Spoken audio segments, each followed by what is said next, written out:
Hello everyone, welcome back to the number 1 show. It's time for another quick review. Here comes Justice League Dark number 1 and number 2, as that's out already.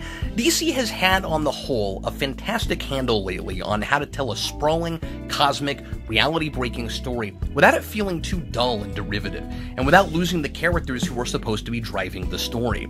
Since Dark Knight's Metal, DC has continued these epic, mind-bending tales about the nature of reality and the multiverse, and they don't feel like cookie-cutter, plot-driven, technobabble-laden excuses to draw crazy mashups and twisted, alternate versions of beloved characters. They feel like stories. Snyder's Justice League, what little I've read of it so far, seems to continue that trend, and the first 2 issues of Justice League Dark are also achieving that.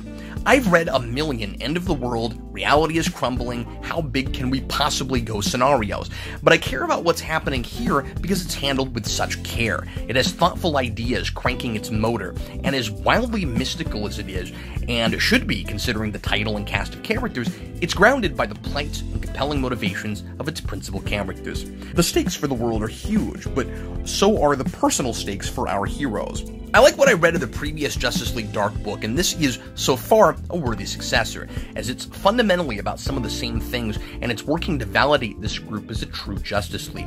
Not to just use that title because it's a DC superhero team, and that might help sell books. Tynion discusses the nature of magic, its potential wonder and horror, and is sure to drive home right away the trade-off that always comes with using it.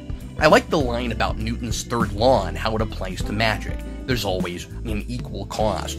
Central to his new story is the difference, if there truly is one, between magical and non-magical heroes.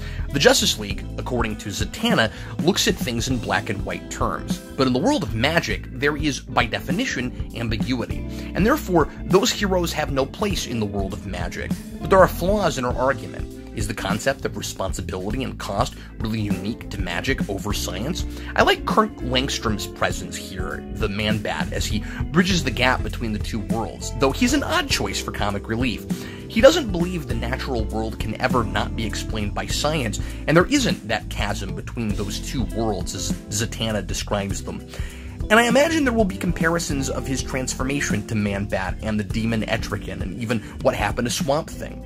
Contrasting each of these characters' worldviews is interesting, and I'm intrigued to see their conflicting perspectives as they try to stop the terrifying, upside-down man from stealing magic forever.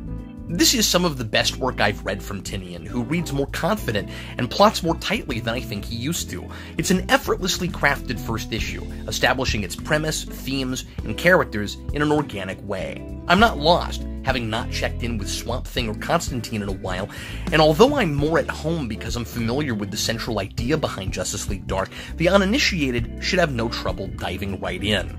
I love Wonder Woman's addition as the leader of the team. Again, it validates this group as a real Justice League, but the book is actually about what that means, and her presence is totally legitimate.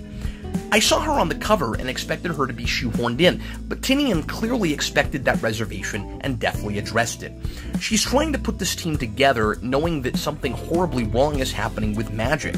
Anytime someone tries to do it, it backfires gruesomely and people die. But initially, none of the magical community will help, so you wouldn't even have this book without her, and her quest is instantly engaging. At first, she's like Captain America before EVX, not in the world of mutants, but wanting to help.